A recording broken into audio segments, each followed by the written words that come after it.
बहुत सारा व्यू, उसमें विजन आपका क्लियर होगा। Got it? Make sense? Yes sir. Yes, sir. Yes, sir. Okay. Yes.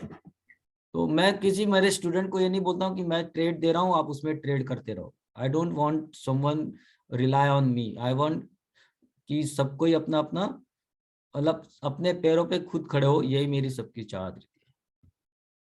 तो हैंड होल्डिंग मेरा रहेगा आपके साथ में, इसके लिए कि आपके अंडरस्टैंडिंग को मैं कैसे इंप्रूव कर पाऊँ। हैंड होल्डिंग आप उसको मत समझना कि मैं आपको ट्रेड दूं और आप उसमें ट्रेड करो। So can you see my PowerPoint presentation now? Yes हाँ यस sir. Okay. तो हम लोग यहाँ से समझेंगे कि हम लोग यहाँ जो लॉजिक समझना है, टेक्निकल एनालिसिस समझना है, उसका लॉजिक क्या है, उसके बैकग्राउंड में क्या होता है, वो कैसे काम करता है। ओके तो सबसे पहले व्हाट इज टेक्निकल एनालिसिस? तो technical analysis is nothing but जो प्राइस का मूवमेंट है उसका स्टडी। प्राइस जो ऊपर जा रही है, नीचे आ रही है, उसमें उसको हम लोग प्रॉपर एनालाइज करके हम लोग डिसाइड करें कि हमारा course of action based on this के क्या होना चाहिए। Got it? Yes sir. Okay तो स्टार्ट करते हैं। सप्लाई डिमांड डिटरमाइन प्राइसेस मतलब क्या कि जो भी स्टॉक मार्केट में जो प्राइस है स्टॉक की, वो कौन डिसाइड करता है? Supply and demand. Supply and demand. तो सप्लाई ज्यादा होगा तो प्राइस क्या होगी? कम होगी। डिमांड ज्यादा होगी तो प्राइस क्या होगी? बढ़ेगी होगी। अच्छा अच्छा, दोनों चीज एक साथ होती है या दोनों अलग अलग होती है? दोनों एक साथ होते हैं। मतलब जब सप्लाई ज्यादा रहेगा तो डिमांड कम रहेगा और डिमांड ज्यादा है तो सप्लाई कम रहेगा, ऐसा होता है कुछ? क्या बैलेंस? ऐसे ही होना चाहिए तभी प्राइस की मूवमेंट बनेगी। नहीं, Okay.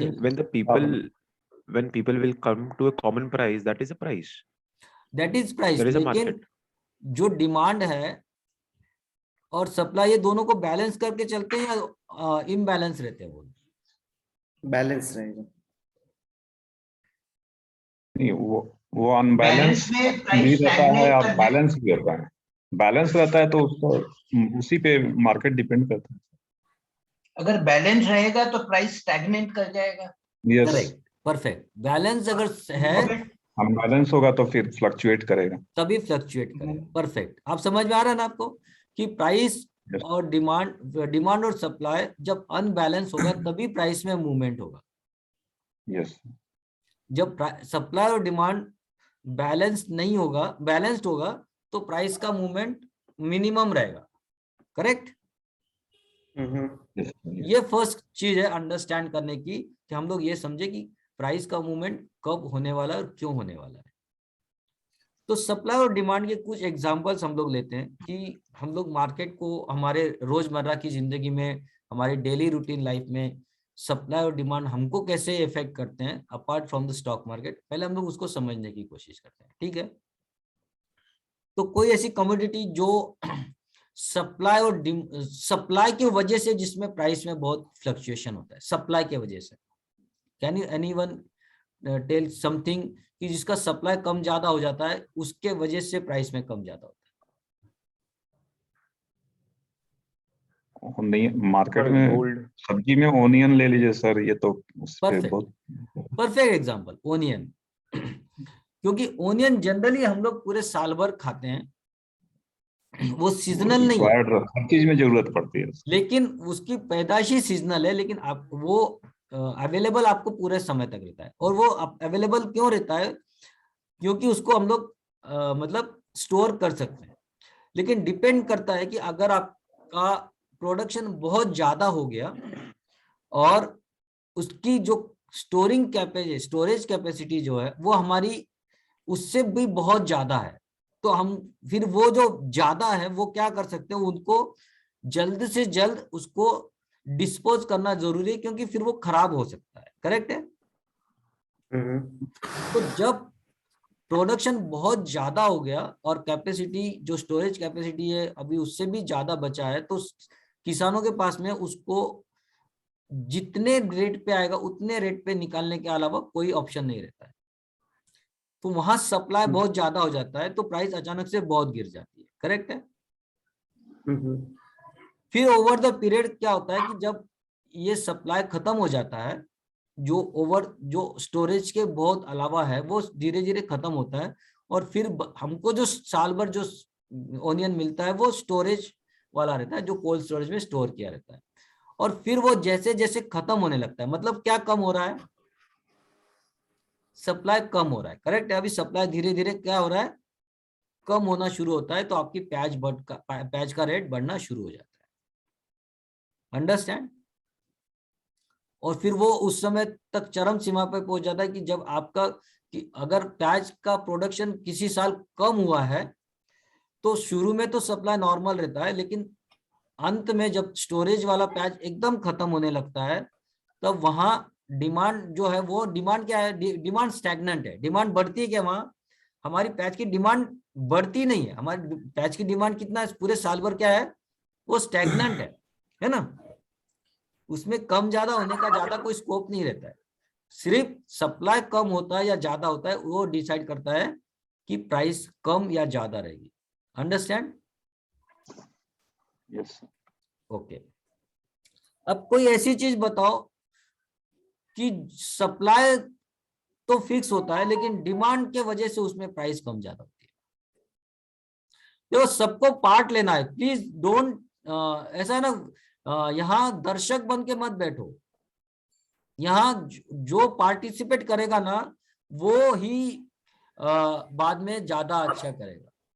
तो please try to participate in all this interaction, make it interactive. मैं तो सबको मतलब इंडिविजुअली पूछता रहूंगा जहां जहां जरूरत पड़ेगी, लेकिन मेरा यह है कि आप अपने तरफ से आप इसमें पार्ट लो। समझ में आया सबको?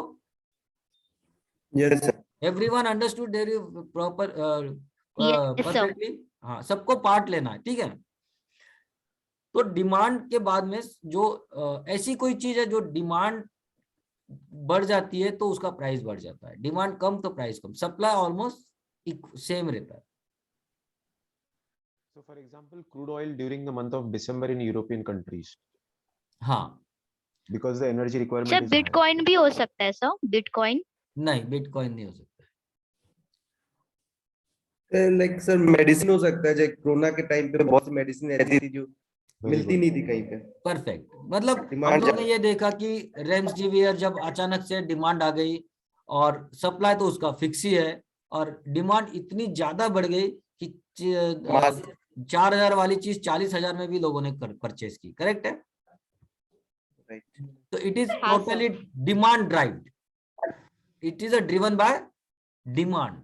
वहां प्रोडक्शन का कोई मतलब नहीं है, वहां सब प्रोडक्शन है वो है, कंप्लीट है, वो जो होना चाहिए उतना हो रहा है, लेकिन क्या हो गया? सडन डिमांड क्रिएट हो गई। वैसे ही हम लोग का डेली रूटीन लाइफ में ये तो क्या हो गया, ये कभी कभी हो गया, लेकिन अगर हम लोग देखेंगे कि हमारे जो जनरली सीजनल चीज होती हैं, मतलब क्या होता है कि जो जैसे हमारे ये आता है, त्योहार आता है गणपति सीजनल का, फ्रूट्स होते हैं। गणपति का त्योहार आता है समझो, हम्म। तो फ्रूट्स में उल्टा होता है कि आपका सप्लाई बढ़ जाता है, हाँ, उल्टा। बिल्कुल बिल्कुल। है ना? वहां सप्लाई वाला इशू होता है। डिमांड में मतलब मैं बता रहा हूँ कि जैसे आपका जैसे गणेशोत्सव आता है, तो गणेशोत्सव या इस टाइप के जो उत्सव आते हैं, उत्सव हम लोग सिंपल गणेशोत्सव की बात करेंगे, most of the people aware about it.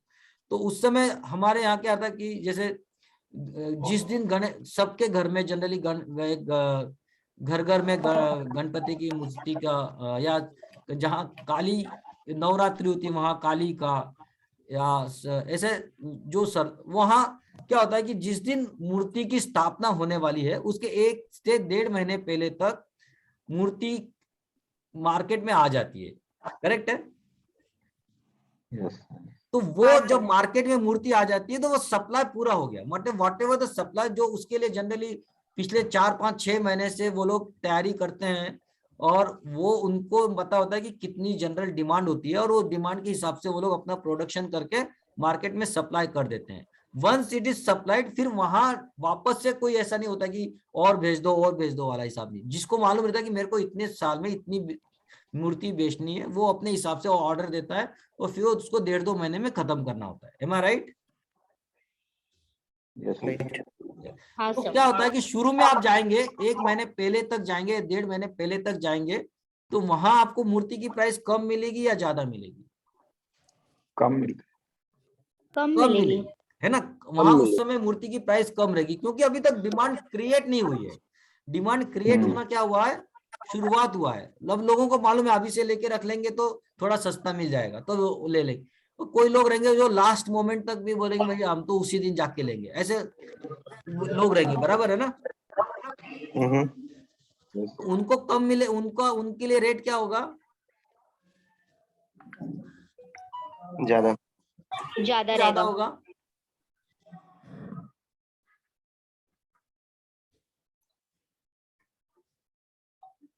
उनके लिए रेट ज्यादा क्यों होगा जो अभी आखिरी मोमेंट में जा रहे हैं?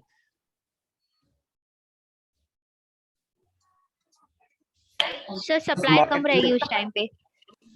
क्योंकि अभी क्या बचा है कि अब जो मूर्तियां सप्लाई हो गई थी वो खत्म होती जा रही है। अब धीरे धीरे अब ये हो रहा, अब बैलेंस बिगड़ रहा है। बैलेंस किस साइड झुक रहा है? अब डिमांड के साइड में बैलेंस झुक रहा है क्योंकि सप्लाई जो होना था हो गया, जो बिकना था बिक गई। अब धीरे धीरे उल्टा हो रहा है, पहले सप्लाई फिक्स था और डिमांड कम थी, अब डिमांड कम होते जा रहा है और सप्लाई घटते जा रहा है क्योंकि उसी में से आपका बिकने जो चालू हो गए तो मूर्तियां धीरे धीरे कम हो रही है और डिमांड बढ़ते जा रहा है।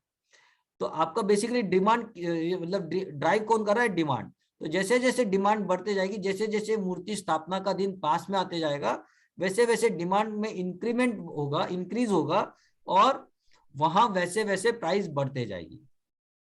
करेक्ट है?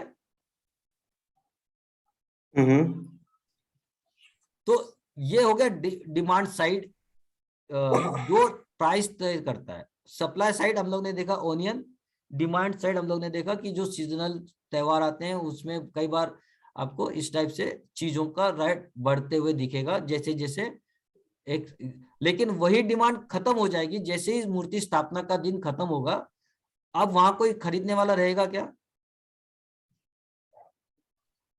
जिस दिन स्थापना होनी थी हो गया, नहीं सर। खत्म हो गया, अगले दिन कौन जाके उस मूर्ति को खरीदने वाला है बताओ? कोई नहीं। वही मूर्ति जो 10 आपको 1000 रुपए की मिल रही थी, अब वो 400, 500, 200 में भी मिल जाएगी शायद। करेक्ट है? तो हमको ये समझना है कि डिमांड और सप्लाई को हम लोग को स्टॉक मार्केट में बहुत अच्छी तरह से ये समझना है कि क्यों हमारा प्राइस में मूवमेंट होता है। अब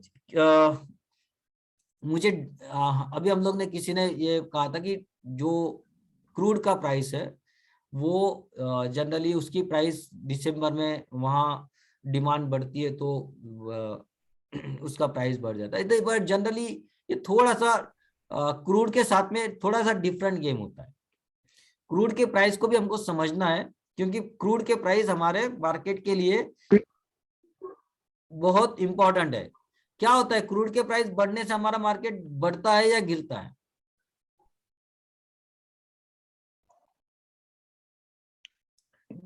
अगर क्रूड के प्राइस बढ़ेंगे तो हमारे मार्केट में उसका क्या असर होगा? कितने लोग जानते हैं इस बात?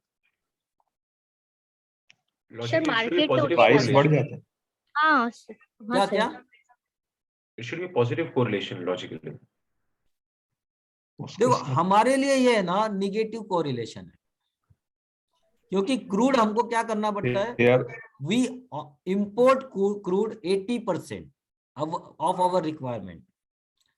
हमारी जो जरूरत है उसका 80% हमको क्या करना पड़ता है? इंपोर्ट करना पड़ता है। तो इंपोर्ट जब हम लोग कर रहे हैं और उसकी प्राइस बढ़ जाएगी तो हमारे लिए मतलब महंगा हो गया। करेक्ट है? यस सर, उनके लिए सस्ता है, ओके सर।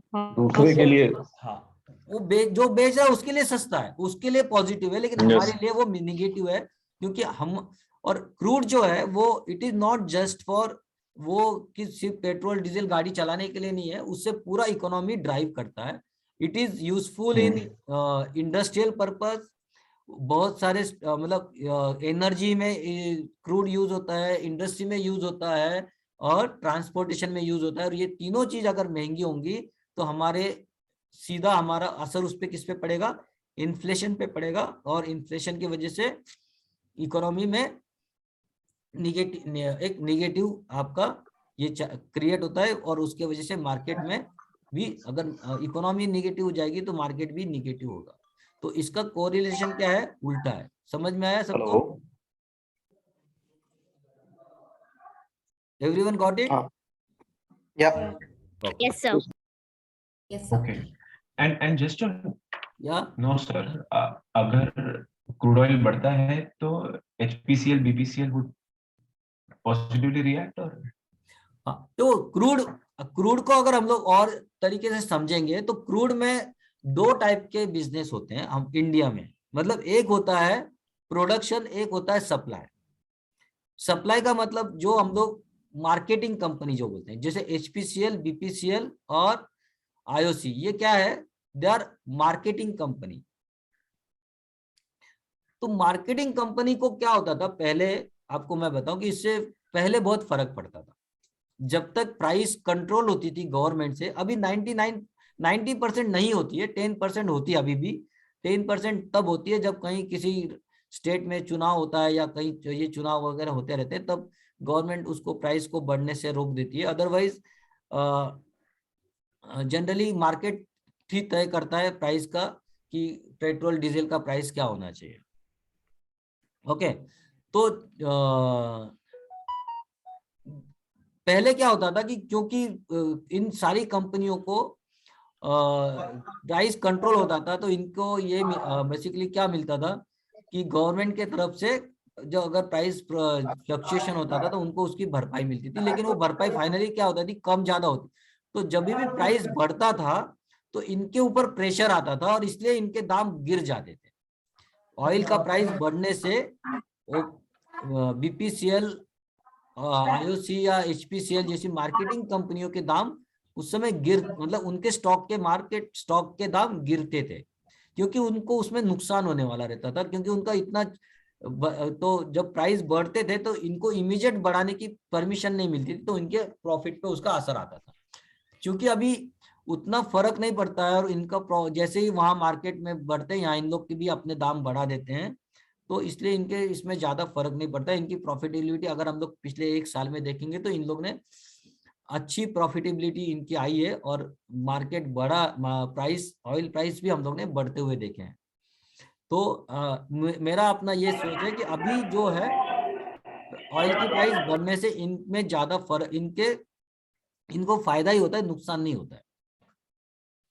अब दूसरी ओर अगर हम लोग और कुछ प्रोडक्ट देखेंगे जो ऑयल बेस है, जैसे हम लोग देखेंगे पेंट्स, है ना, तो पेंट्स है, टायर है और ऐसी बहुत सारी प्रोडक्ट हैं जो जिनका रॉ मटेरियल जो है वो ऑयल है, तो वहां आपको कुछ फर्क पड़ते हुए दिखता है। तीसरी चीज है कि जो ऑयल प्रोड्यूसिंग कंपनी जैसे ONGC है, RIL है, ये ऑयल प्रोड्यूसिंग कंपनी है, तो जब प्राइस बढ़ेगा तो इनको फायदा होने वाला रहता है। तो ये चीज हमको ध्यान में रखनी चाहिए कि ऑयल की प्राइस बढ़ने से किसको नुकसान होने वाला है और किसको फायदा होने वाला है। पर in general market takes it in a negative way. Understand everybody? Yes, sir. Yes, sir. सबको समझ में आ गया? Yes Yes, sir. Yes sir, yes sir. देखो मुझे 3-4 ही लोग बोलते हैं, बाकी लोग क्यों कहाँ चले जाते हैं भाई? मुझे हर एक से अलग अलग पूछना पड़ेगा। Babli, you understood?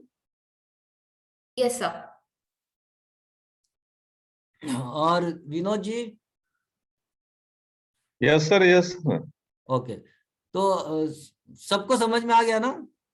Yeah. Yes, Yes, sir. sir. Okay, तो ये हो गया सप्लाई डिमांड और ऑयल का हमारे लाइफ में मतलब ट्रेडिंग लाइफ में असर। Okay, change in supply and demand cause changes in the price, जो हम लोग ने ऑलरेडी हम लोग ने समझ लिया।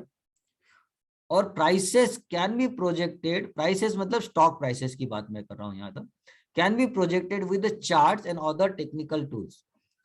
तो जो प्राइस हम लोग इसकी बात कर रहे हैं, ये जो प्राइस है इसको हम लोग प्रोजेक्ट कर सकते हैं based on some with the chart and other technical tools. ये हम लोग एक्चुअली हमको क्या करना है, यही सीखना है। हमको क्या सीखना है कि कैसे प्राइस को प्रोजेक्ट करके हम लोग ट्रेड करेंगे। करेक्ट है, यही हमारा एक्चुअली फाइनल टारगेट है कि हमको यहाँ इसमें सीखना क्या है।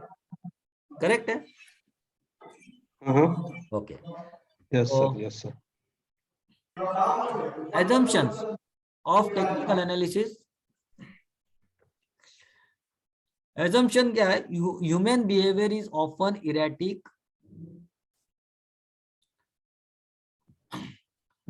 and driven by emotion। What does it mean?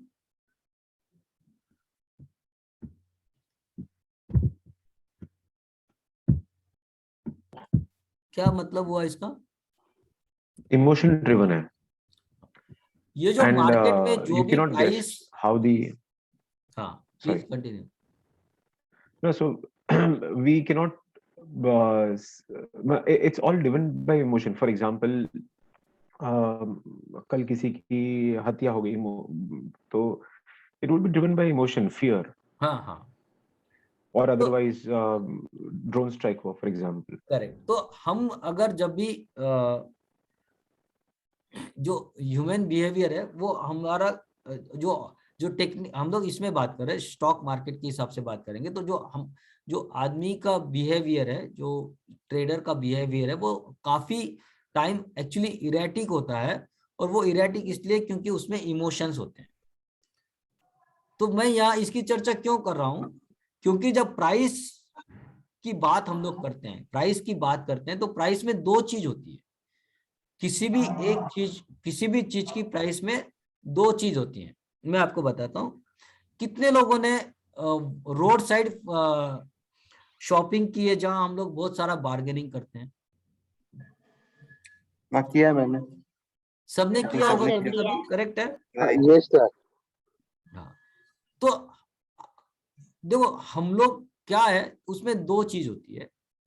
जब हम लोग बार्गेन कर रहे हैं, है ना, हम लोग बार्गेनिंग कर रहे हैं, तो बार्गेनिंग में एक्चुअली हमको ये पता है कि एक वो प्राइस है जो ट्रू प्राइस है, जो एक्चुअली उसकी जो भी हम लोग चीज खरीद रहे हैं उसकी रियल प्राइस है।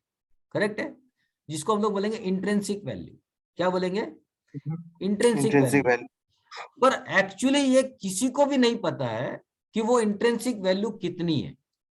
It's all upon depend upon your bargaining power, कि आप उसको कितना कम मतलब जब आप तय करते हो कि कोई चीज आपने मार्केट में देखी, उसने आपको रोड साइड जो हॉकर है वो उसने आपको बताया 100 रुपए। अब 100 रुपए आपको ये पता है कि इसके साथ में मुझे बार्गेन करना है, क्योंकि वो मार्केट ही बार्गेनिंग का है, ठीक है। पर अब आपको ये नहीं मालूम कि मैं किस लेवल पे जाके इससे बार्गेनिंग करूं। Am I right? Everyone understand this? Yes sir, yes Yes, sir. sir. है ना? तो हम क्या करते हैं, हम लोग शुरू करते हैं। अभी वो डिपेंड करता है ह्यूमन बिहेवियर, जो मैं बात कर रहा हूँ। कोई को है ना शर्म आती है, बहुत शर्म आती है कि कैसे अभी 100 रुपए बोल दिया, तो अभी मैं इससे कम करना है, तो कोई बोलेगा अच्छा मुझे 90 में दे दो। करेक्ट है, वो जो 90 में मांगेगा ना, तो भी वो जो हॉकर रहेगा उसको बोलेगा नहीं 95। करेक्ट है, और फिर 95, 90, 94 कहीं तो जाके वो उसको दे देगा। लेकिन कोई स्ट्रॉन्ग मतलब जिसको मतलब हार्डकोर बार्गेनर है, जिसको पता है कि क्या होना चाहिए, वो तो 30 रुपए से भी शुरू कर सकता है। M I right? Yes sir, complete. तो अभी जो बार्गेनिंग कर रहा है, बेसिकली मैं ये बताना चाहता हूं कि जो बार्गेनिंग कर रहा है उसको रियल प्राइस उसको भी पता नहीं है। जो 30 रुपए बोल रहा है ना, उसको भी पता नहीं कि मैं सही बोल रहा हूँ कि नहीं बोल रहा हूँ। जो 90 बोल रहा है उसको भी कॉन्फिडेंट नहीं है कि वो सही बोल रहा है कि नहीं बोल रहा है। जो 90 बोल रहा है उसको भी हमेशा ये लगता रहेगा कि मैंने शायद गलत बोल के मुझे थोड़ा और कम करना चाहिए था। और अगर किसी ने 30 रुपए बोल के 50 रुपए में भी वही चीज बाय कर ली है, उस 50 रुपए के बावजूद उसको ये महसूस होता रहेगा कि शायद मैं इससे और कुछ बार्गेन कर सकता था। M I right? हाँ सर। तो ये 50 रुपए वाला Yes, भी yes, sir. सेटिस्फाइड नहीं है, 90 रुपए वाला भी सेटिस्फाइड नहीं है। वो इसलिए सेटिस्फाइड नहीं है क्योंकि उसको रियल प्राइस उसको पता नहीं है। और यहाँ हमारा इमोशन ड्राइव कर रहा है कि मैं इमोशन यहाँ वो है कि हम कितना बेशर्म होके बात कर सकते हैं। करेक्ट है ना, हमको बेशर्म होना पड़ता है ना जब बार्गेन करते हैं। तो रियल बार्गेनिंग करना है तो आप शर्म से बात करेंगे तो आपको 90 रुपए भी ऐसा लगेगा यार मैं इसके ऊपर अन्याय कर रहा हूँ। ऐसे बहुत सारे लोग रहेंगे जिनको लगेगा कि 90 रुपए में ही बोल के शायद मैं इसके हॉकर के ऊपर अन्याय कर रहा हूँ, और जो 30 रुपए भी बोलेगा ना वो उसको लगेगा ये तो मुझे 25, ये तो एक्चुअली 20 रुपए वाली चीज है, ये मुझे 50 में बेच रहा है। तो ये क्या है, कौन से बिहेवियर से, ये इमोशंस है। ये इमोशन से जिसके थ्रू वो उसकी एक सोच बन रही है। M I right? यही Yes, sir, yes. मार्केट में होता है कि हम लोग जब कोई चीज को बाय करते हैं, कोई स्टॉक बाय करते हैं, कोई ट्रेड करते हैं, हमको ये पता नहीं है कि उसकी रियल प्राइस क्या है, उसकी इंट्रिंसिक वैल्यू क्या होनी चाहिए, ये हमको नहीं पता होता। अभी क्यों नहीं पता होता है कि हम लोग, मैं आपको बताता हूँ, क्योंकि जब बिजनेस हम लोग कर रहे हैं, हम लोग ट्रेड कर रहे हैं, मतलब क्या कर रहे हैं, बिजनेस कर रहे हैं। बिजनेस भी कर रहे हैं मतलब हम लोग एक ऐसे कंपनी में इन्वेस्ट कर रहे हैं जो हमको आगे प्रॉफिट दे सकती है। M I right? अब ये प्रॉफिट कितना मिलेगा ये हमको आज पता है क्या? नहीं। 1 साल बाद, 2 साल बाद, 5 साल बाद होने वाला प्रॉफिट कंपनी को कितना होगा, हम लोग ये किसी को भी नहीं पता है। हम लोग इसको सिर्फ अंदाज, हम लोग एक कंपनी का स्टडी करके उसके हिसाब से एक अंदाज लगाते हैं और अंदाज के हिसाब से हम लोग प्राइस तय कर लेते हैं। और फिर किसी प्राइस पे हमको लगता है कि ठीक है, this is I guess this is the right price, और हम लोग उस राइट प्राइस पे बाय करते हैं। करेक्ट है? सबको समझ में आ रहा है ये चीज मैं जो बोल रहा हूँ? या किसी को Yes, sir, yes. सवाल है? यस, बोलिए।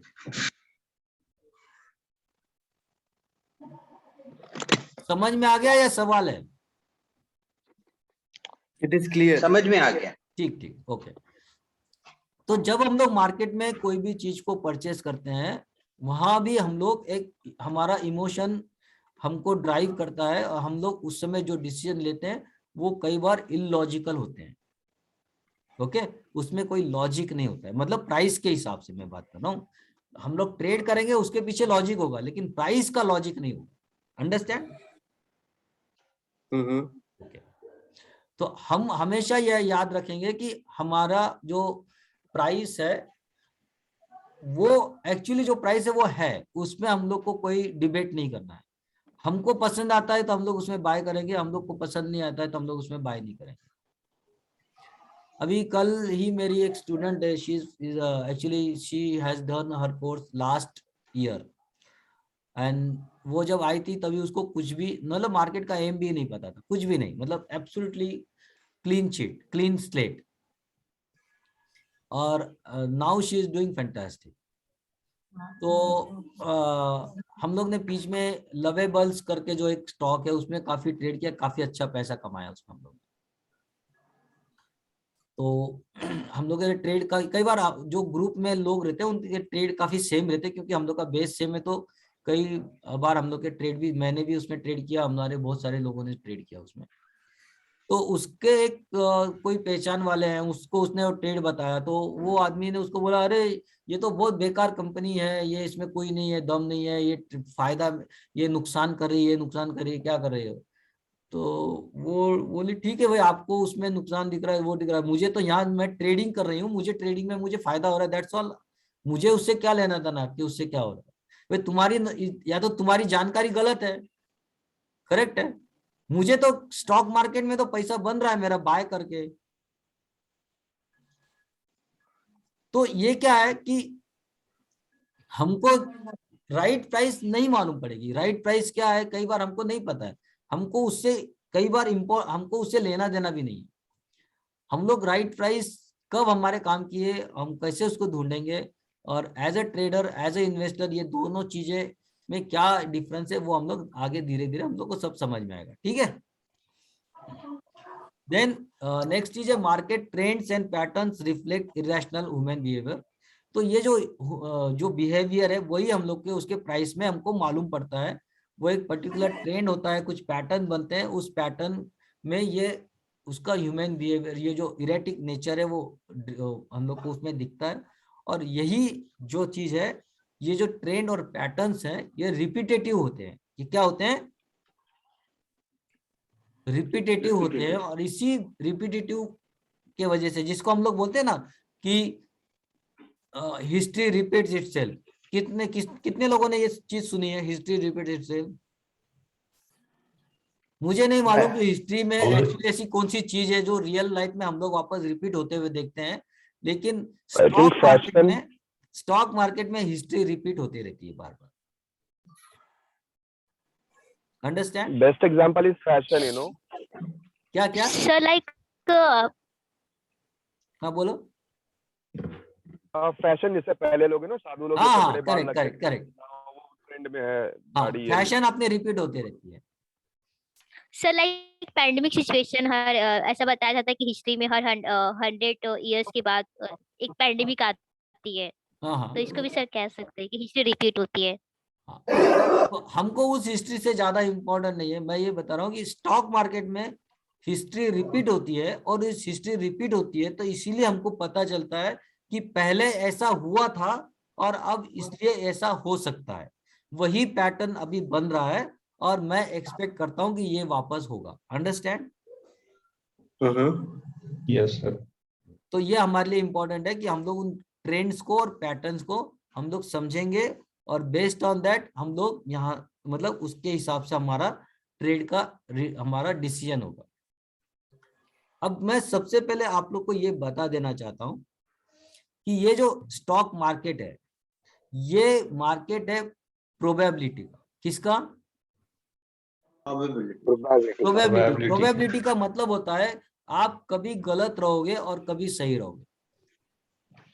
सबको ये एक्सेप्ट है? Yes yes.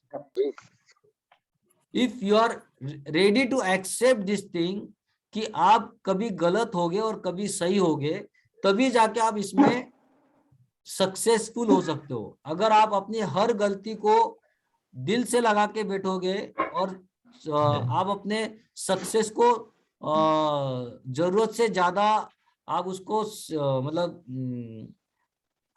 ये करोगे, क्या करोगे मतलब वैल्यू, उसको एंजॉय ये करोगे कि अरे मैंने मेरा एंजॉय करना।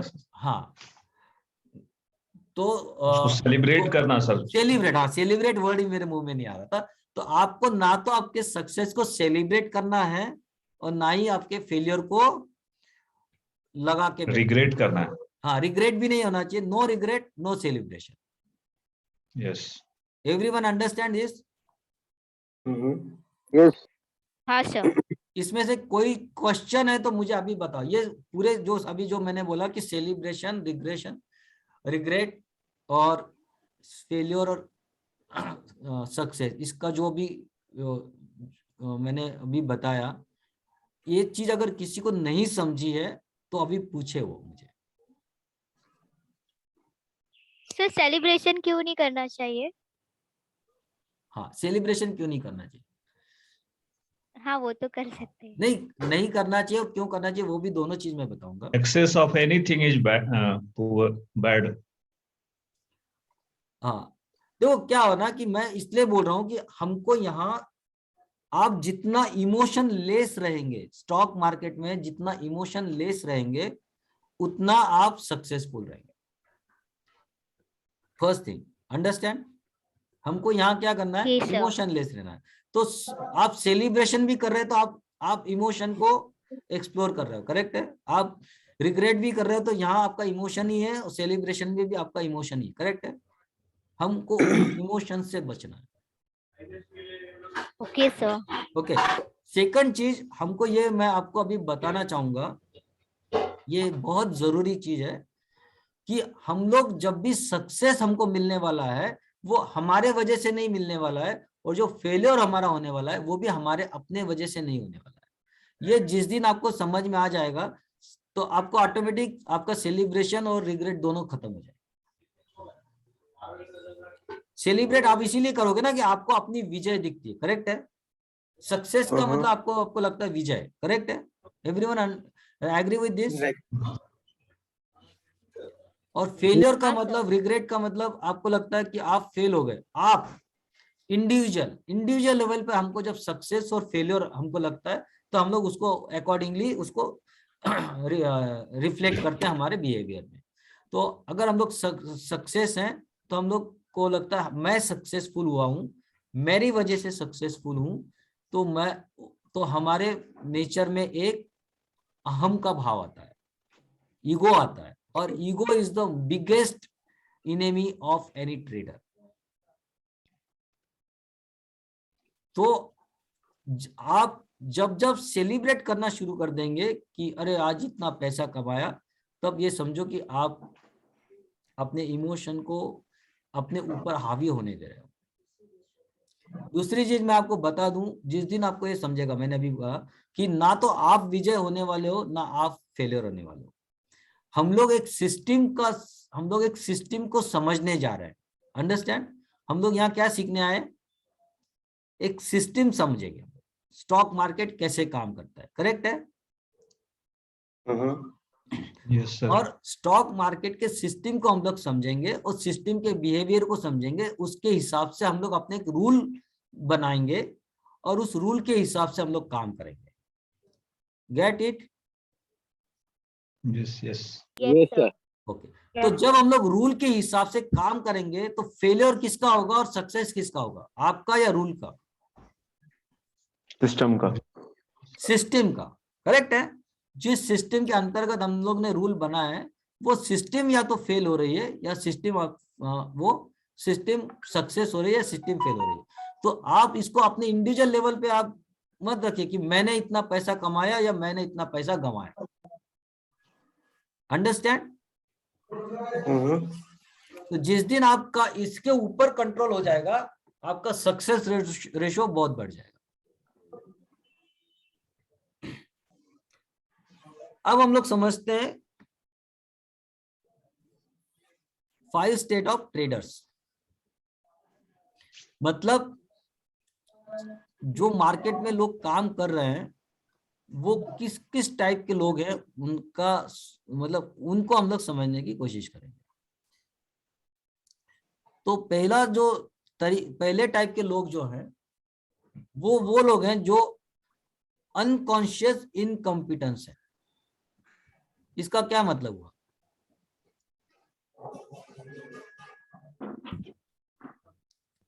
Rashmita, can you explain this? What is this? Unconscious incompetence. Not sure about this, sir. Is it something that we're not aware of? Yes. We are not aware of. लेकिन किस चीज का अवेयरनेस नहीं है?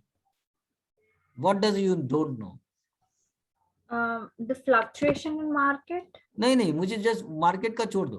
Now I want to know these 2 words: unconscious, incompetence.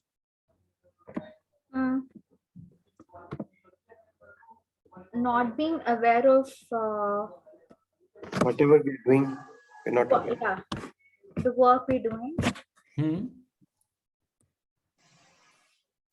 Asif, तुम बताओगे?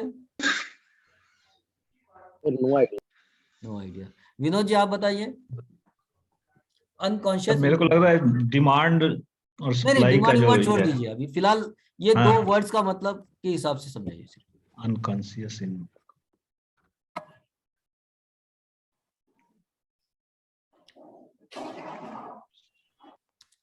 Stock market को छोड़ दीजिए पहले, सिर्फ इन 2 वर्ड्स के हिसाब से मुझे क्या लगता है कि मैं क्या बताना चाहता हूँ।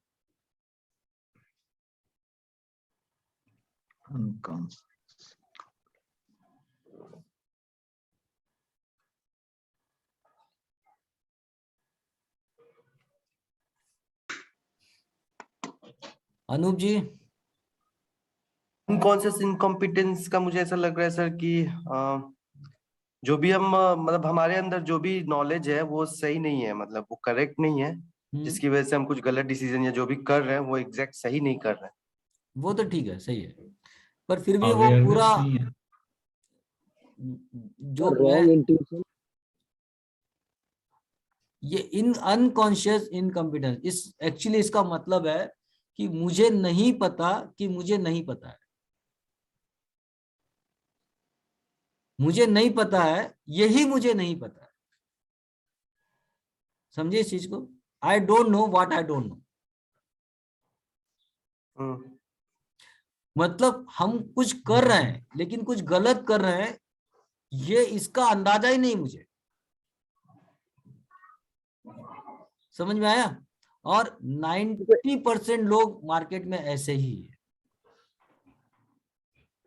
कि वो क्या कर रहे हैं ना, उनकी इनकॉम्पिटेंस मतलब क्षमता अक्षमता, करेक्ट है? इसका मतलब उनको भटकाव अपने- ही हुआ ना सर, हाँ, इसका मतलब एक तरह से भटकाव ही हुआ ना, भटकाव, डायरेक्शनलेस जो है बिल्कुल एक बिल्कुल तरह। करेक्ट। भटकाव मतलब हमको ये पता ही नहीं है कि हमको क्या पता करने की जरूरत है और क्या पता नहीं है।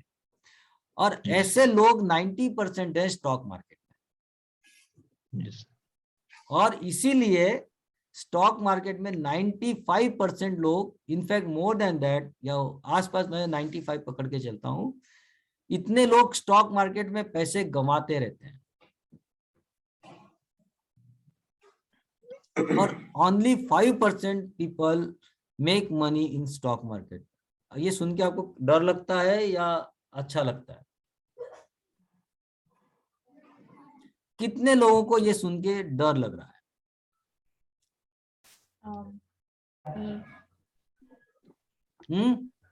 रिस्क है तो इश्क है सर। रिस्क है तो इसके ठीक है, लेकिन रिस्क कैसी है वो हम लोग आगे देखेंगे। तो बस और- वही है सर, इसमें सर रिस्क अगर लेना चाहते हैं तो ठीक है, वो भी नहीं, लेकिन अदरवाइज ये जो इसमें मैंने एक हिडन पहली बात है अपॉर्चुनिटी भी कि है। हाँ, हिडन अपॉर्चुनिटी है कि we can upgrade ourselves to the 5% or 1% or 2%, whatever be the profitable traders. Correct. आपके साथ इसीलिए आपके पास आए हैं। तो पर ये जो डेटा है, ये सुन के डर किसको लग रहा है? ये मेरी पहला सवाल है। हाँ सर, थोड़ा सा डर लग रहा है। रश्मिता, आसिफ, क्या सोचते हो? एक सर मेरे को भी थोड़ा डर जैसा लगा। बबली? No sir. डर नहीं। अभी आपको मैं बताता हूँ कि आपको डरना नहीं चाहिए। इसलिए नहीं डरना चाहिए क्योंकि आप यहाँ हो और आपको 5% में लेके जाने की जिम्मेदारी मेरी है, राइट? अब आपको खुश होना चाहिए कि नहीं होना चाहिए? सर होना चाहिए। किस वजह से? सर हम लोग 5% में इन्वॉल्व होंगे, ना कि वो 95% में। अच्छा, दूसरी एक और खुशखबरी मैं आपको बता दूं कि जो स्टॉक मार्केट में जनरली जो पैसा बनता है ना, वो नया पैसा कम बनता है, नया पैसा नहीं बनता है। जनरली हम लोग ये बोलते हैं कि it's zero sum game. Zero sum game मतलब क्या होता है? एक का नुकसान दूसरे का फायदा होता है, एक का नुकसान ये दूसरे का फायदा है। अंडरस्टैंड? तो आप ये सोचो कि जो 95% लोग जो नुकसान कर रहे हैं ना, वही पैसा किसके पास जा रहा है? दूसरे के पास 5%। 5%। मतलब आप ये सोचो कि आपको पैसे देने के लिए यहाँ बहुत से लोग बैठे हैं और हम वो जो बैठे हमको उनमें से पैसे निकलवाने। इसलिए मैं लगा कि आप समुद्र के पास में, तो आपको यहाँ लोटा वोटा लेके नहीं जाना है, आपको यहाँ टैंकर और पाइपलाइन बना के जाना है, right? Yes. Second stage, conscious incompetence. इसका क्या मतलब हो गया? सर दैट इज पता है वी कि नहीं नो पता है मुझे कुछ। We are wrong. हाँ, मुझे अब ये पता है कि मुझे कुछ नहीं पता है। मतलब ये पता होने का एडवांटेज क्या है कि either I want to improve, और मैं बोलूंगा ठीक है मुझे पता है लेकिन मुझे नहीं करना है। अगर मुझे कार चलाना नहीं आती है, मुझे पता है, लेकिन मुझे अभी सीखने की कोई इच्छा नहीं है, मैं कार नहीं चलाना चाहता हूँ, इट्स ओके। Yes yes. लेकिन मुझे कार चलाना नहीं आती और फिर भी मैं कार चला रहा हूँ, ये सोच के कि इसमें क्या, ये गियर डाला, ये डाला, फटाक से कार आगे जाएगी। अगर मैंने किसी को कार चलाते देख लिया है और इसीलिए मैं कार चलाने बैठ गया कि अरे ये क्या है, सिंपल है, ये यहाँ डालता है, ये डालता है, ऐसा करता है और फिर कार चल जाती है, ऐसा समझ के मैं कार चलाने बैठ जाऊं, तो क्या होगा? एक्सीडेंट, है ना? यस मुझे क्या लग रहा है कि मुझे तो आता है, मैंने तो देखा है इसको करते हुए, ऐसे ही तो ऐसा ही करता है, इतना क्या है इसमें, कौन सी बड़ी बात है? पर बड़ी बात है ये तब मालूम पड़ेगा जब आप एक्सीडेंट कर लोगे। करेक्ट है? कॉन्शियस इनकॉम्पिटेंस वो चीज है कि आपको पता है कि आपको कार ड्राइविंग नहीं आती, या तो आप दो चीज करोगे कि भाई मुझे कार चलाना है तो मैं कार चलाना सीखूंगा, और मुझे नहीं चलाना है तो मैं इसको इग्नोर करूंगा। करेक्ट? यस तीसरा चीज है अवेकन। अवेकन का मतलब क्या है कि आपको अब उस चीज को करना है, आप उसको करने के लिए आप में जो कॉम्पिटेंस इनकॉम्पिटेंस है, जो चीज जिस चीज की क्षमता नहीं है, जो चीज है आप उसको करना चाहते हो, आप उसको सीखने की आप बोलते हो कि नहीं मुझे सीखना है, और आप उसमें आप जागरूक हो चुके हो। ओके, तो आप लोग इसमें से कौन से कंडीशन, आप लोग इसमें से कहाँ हो? Second third awaken. अवेकन में से अवेकन लोग हैं यहाँ मोस्टली। करेक्ट है? सब लोग अवेकन है, सब लोग को पता है कि यहाँ सीखने आए। करेक्ट है?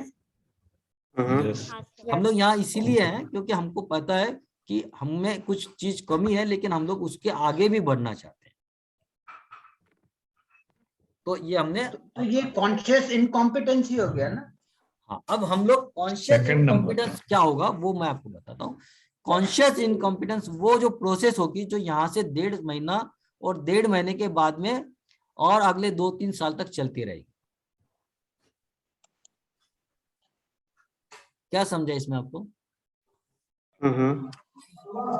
कौन समझाएगा इसको मुझे कि कॉन्शियस कॉम्पिटेंस, मैंने कहा कि ये अगले 1.5 महीने तक या और 1.5 महीने के बाद में अगले और 2-3 साल तक, ये इनफैक्ट हम लोग ये बोलेंगे कि ये हमेशा के लिए चलती रहेगी।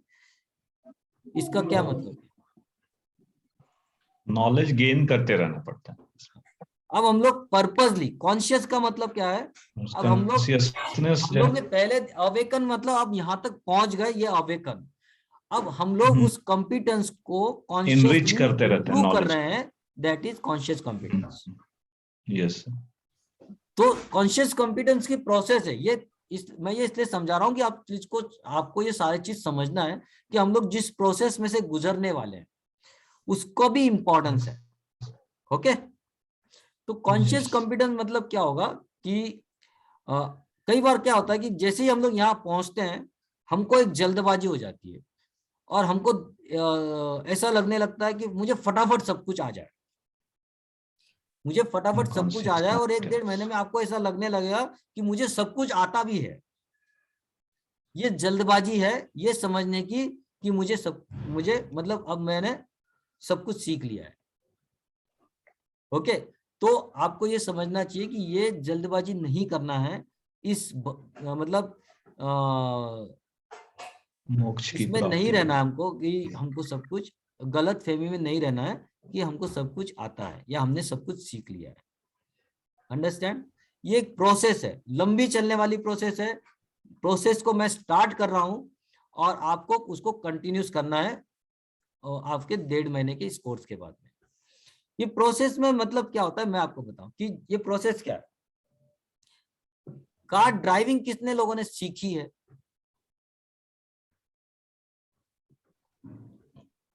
कार ड्राइव कितने लोग करते हैं? और कार ड्राइविंग का एग्जाम मतलब कार प्रोफेशनली जाके किसने सीखी है? सीखा है मैंने। तो उस प्रोसेस में क्या होता है कि आप जब जाते हो तो फर्स्ट डे वो आपको सिर्फ कार के बारे में बताएगा कि ये कार है, ये इसमें ये गियर है, ये क्लच है, गियर है, क्लच है, वो सारा आपको क्या क्या चीज है वो आपको बताएगा।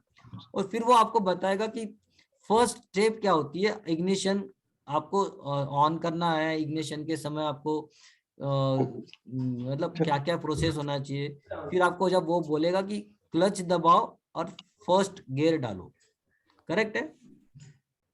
और जब वो क्लच दबाने के लिए बोलेगा तो आपका पूरा ध्यान, पूरा के पूरा ध्यान कहाँ होगा? क्लच पे ही रहता है। क्लच पे ही होता है। फिर आपको वहां बाजू में ब्रेक है वो भी नहीं दिखाई देता है, आपका पूरा ध्यान कहाँ हो जाता है? क्लच के ऊपर। कोऑर्डिनेशन नहीं रहता है उसमें। हाँ। फिर और वो जब वो आपको बोलेगा कि क्लच दबाया और फिर गियर डालो, आप जब फर्स्ट गियर डालोगे तो आपका ध्यान जनरली क्लच पे से हट जाता है और आप गियर पे पूरा ध्यान कॉन्सेंट्रेट करते हो। M I right? Yes. Okay. और उसी चक्कर में आपका कई बार कार झटका मार के बंद हो जाती है, क्योंकि आपको ये नहीं, आपको जब धीरे धीरे क्लच छोड़ना है तब आपका ध्यान है नहीं, आपने गियर पे आपका पूरा ध्यान है, तो आप फिर आपको वो सिखाता है नहीं आपको ये डाल के धीरे धीरे क्लच छोड़ना है। फिर जब धीरे धीरे आप क्लच छोड़ते हो तब आपका ध्यान गियर पे से हटके पूरा वापस से कहाँ जाता है? क्लच पे। मतलब ये प्रोसेस होती है कि जब हम लोग सीखते रहते हैं, हम लोग को मल्टीपल चीज सीखना है, लेकिन हम लोग का ध्यान हमेशा एक जगह कॉन्सेंट्रेट होगा, करेक्ट। और फिर जाके हम लोग उसको ऐड करते जाएंगे कि नहीं, फिर धीरे धीरे हमारा कोऑर्डिनेशन किसके साथ में होने लगता है? क्लच गियर के साथ में होने लगता है। फिर धीरे धीरे हमारा कोऑर्डिनेशन क्लच गियर एक्सीलरेटर के साथ में होने लगता है। फिर धीरे धीरे चौथा पार्ट आता है ब्रेक का। मतलब हम लोग ये चीज क्या करते जाते हैं? वन बाय वन ऐड करते जाते हैं, और फिर हम लोग तीनों चारों चीज एक साथ करना सीख जाते हैं। Am I right? Right sir yes sir. ऐसे ही होता है ना पूरा प्रोसेस। हम लोग भी बिल्कुल यहाँ सर। ऐसे ही करेंगे, हम लोग एक एक चीज सीखेंगे, और जब एक चीज सीखते रहोगे, जब मैं दूसरे चीज पे जाऊंगा तो शायद आपका ध्यान पहले वाले चीज से थोड़ा सा हट जाएगा। फिर हम लोग तीसरा चीज सीखेंगे, पर हम लोग ओवर द पीरियड बाद में हम लोग इन चीजों को कंबाइन करने की, हम लोग उसको कंबाइन करेंगे, और फिर कंबाइन इफेक्ट क्या होता है वो भी हम लोग देखेंगे। तो व्हाट इज अनकॉन्शियस इनकम्पिटेंस? वो नाउ हम लोग ने देख लिया unconscious incompetence. What is unconscious competence? Enlightenment. Enlightenment ठीक है, लेकिन ट्रेडर के लिए एनलाइटनमेंट क्या होगा?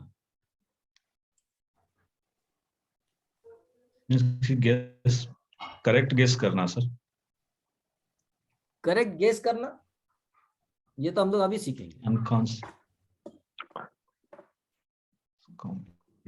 निर्भाव। Unconscious competence. निर्भाव, कुछ फर्क नहीं पड़ रहा। स्टेज है जिसको हमको अचीव करना है, लेकिन ये स्टेज कौन सी है? जब एक्सपर्ट बन जाएंगे down the line, 5 years down the line. Expert तो ठीक हो गया, लेकिन एक्सपर्ट हम लोग बन गए, वो तो एक्सपर्ट तो बनना ही है। ये इस वर्ड का क्या मतलब हो गया? एक्सपर्ट तो बनने ही वाले हैं, लेकिन automatically call you. Trading system आ गया, गलती से भी जो है करेक्ट ही डिसीजन आना सर। अभी मैं आपको बताता हूँ, वापस से हम लोग वापस कार वाली सिचुएशन में आ जाते हैं। गलती से भी जो है करेक्ट, गलती से भी करेक्ट डिसीजन होना सर। तो इतनी प्रैक्टिस हो, जैसे कि ड्राइविंग करते हैं सर, तो जैसे कि कुछ चार्ट या एक्शन लेकर समझ में आ जाए। अच्छा, अभी मैं वही बताऊं, जैसे हम लोग ड्राइविंग करते हैं, आपने साल, 1.5 साल, 2 साल, सामने कुछ आ गया तो तुरंत रोक देते हैं। तुरंत हमारा, हम सोचते नहीं है, कोई भी काम सोच के करते हैं क्या ड्राइविंग में? जब एक्सपर्ट बन जाते हैं तो ड्राइविंग का ऐसा कौन सा काम है जो आप सोच के करते हो? बताओ। ऑटोमेटिक चलेगा। Everything in auto pilot mode, correct है। क्लच कब दबना है, एक्सीलरेटर कब दबना है, गियर कब डालना है, आप बाजू वाले से बात कर रहे हो, आगे रास्ता भी देखना है, पीछे का बैक मिरर व्यू वो भी देखना है, साइड मिरर में भी देखना है, सब कुछ देखते रहते हैं हम लोग, करेक्ट है। इतनी सारी चीजें हम लोग एक साथ करते रहते हैं, लेकिन आपको ये पता ही नहीं रहता कि आप जो मेन चीज कर रहे हो वो आप कर रहे हो। ड्राइविंग कर रहे हो, ये आपको पता ही नहीं होता है, करेक्ट है। हम बाकी सब चीज करते रहते हैं। हम लोग उस पे बाजू वाले से बात करते थे, फोन आता है फोन पे बात कर लेते हैं, यहाँ वहां से आदमी बैठा बैठा दिल्ली मुंबई में बैठा आदमी दिल्ली पहुंच जाता है, चेन्नई पहुंच जाता है, यूएस पहुंच जाता है, वहां की बातें करता है। और सड़क पे उसका मिनिमम ध्यान देता है, लेकिन फिर भी हर चीज उसकी परफेक्ट होते रहती है। Am I right? Am I right? Correct. Yes, Yeah, yes, right. yes, yes. तो यू आर नॉट डूइंग, मतलब यहाँ ड्राइविंग आप कर रहे हो लेकिन पर्पसली ड्राइविंग ही नहीं कर रहे हो। वो आपके साथ में क्या हो रहा है, वो it is in auto mode. हर चीज आपका माइंड डिसाइड कर रहा है स्वतः होते कब जा क्या रहा करना है। है। Here your subconscious mind works, और सबकॉन्शियस माइंड में ये सारी एक्शंस फिक्स बैठ गई है। आपने कर करके उसको माइंड को बता दिया है कि उसको कब कौन सी एक्शन लेना है। कई बार तो आपको पता ही नहीं था, आपका ब्रेक लग जाता है, आपके सामने कोई आया ही आपको पता भी नहीं रहता है। कई बार आपने अगर ये देखा होगा कि हम लोग अचानक से रुक जाते हैं, सामने से कोई आ जाता है, हमको दिखता नहीं है, वो बाद में मालूम पड़ता है ये क्या हो गया करके, होता है ना, क्योंकि आपका सबकॉन्शियस माइंड देख रहा है। तो आपकी जो भी एक्शन होती है वो सबकॉन्शियस माइंड के थ्रू होती है। तो आपके सबकॉन्शियस माइंड में आपने वो सारी एक्शंस फिट कर दिए हैं कि आपको करना क्या है, कब करना है, कैसे करना है। यही चीज हमको स्टॉक मार्केट में हमको उस चीज को अचीव करना है कि हमारे डिसीजन है वो हमारे डिसीजन नहीं होना चाहिए, वो ऑटोमेटेड मोड में डिसीजन होना चाहिए। जहां बाय आया तो बाय किया, जहां सेल आया सेल किया, जहां निकलना है निकल गया। वो हमको ज्यादा सोचना ही नहीं पड़ रहा होता, हमको दिख रहा है ये करना है, कर दिए, खत्म बात। क्यों किया, क्या किया, हमको मतलब वो प्रोसेस है जहां वो ऑटोमेटेड चीज में जा रही है। Based on the logic we have developed, logic we learn, we logic, we practiced. Got it? Understand everyone? Yes, sir. Yep. अब मुझे बताओ कि जब आपका डिसीजन ऑटोमेटिक होने लगेगा तो ये डिसीजन आप ले रहे हो या सिस्टम ले रही है, आपका माइंड ले रहा है, कौन ले रहा है? तो आप गलत भी होगे तो वो उसकी वजह आप उसको फिर आपकी आप ऐसे चीजों में अगर आप राइट हो तो आपकी गलती नहीं है, वो मार्केट है, मार्केट तय कर रहा है। देखो यहाँ आपका हक, एक चीज समझो, आपके हाथ में क्या क्या चीज है और आपके हाथ में क्या चीज नहीं है। अगर ये आपको समझ में आ जाएगा तो आप बेटर ट्रेडर बन सकते हो, बेटर इन्वेस्टर बन सकते हो।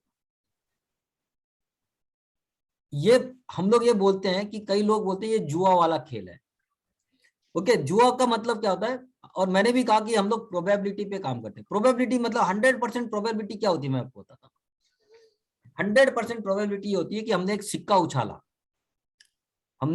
उछाला, अब हमको ये पता नहीं है कि उसमें हेड आएगा कि टेल आएगा। M I right?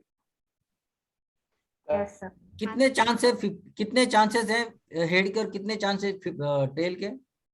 50%. 50%, करेक्ट है ना? तो this is called totally probability, 100% probability, जिसमें हमारा कोई बस नहीं है। लेकिन क्या ऐसा पॉसिबल है कि मैं सिक्का उछालने में इतना मास्टर बन जाऊं कि मेरी प्रोबेबिलिटी थोड़ी बढ़ जाए, मुझे ये पता हो जाए कि मुझे सिक्का कैसे पकड़ना है, खड़ा पकड़ना है या आड़ा पकड़ना है, या उसको कितना ऊपर उछालना है, और कितने ऊपर उछालने पे ये हेड ही आएगा और कितने ऊपर वो अगर मैं उसकी प्रैक्टिस कर लूं तो क्या मेरा प्रोबेबिलिटी का चांस बढ़ता है या कम होता है?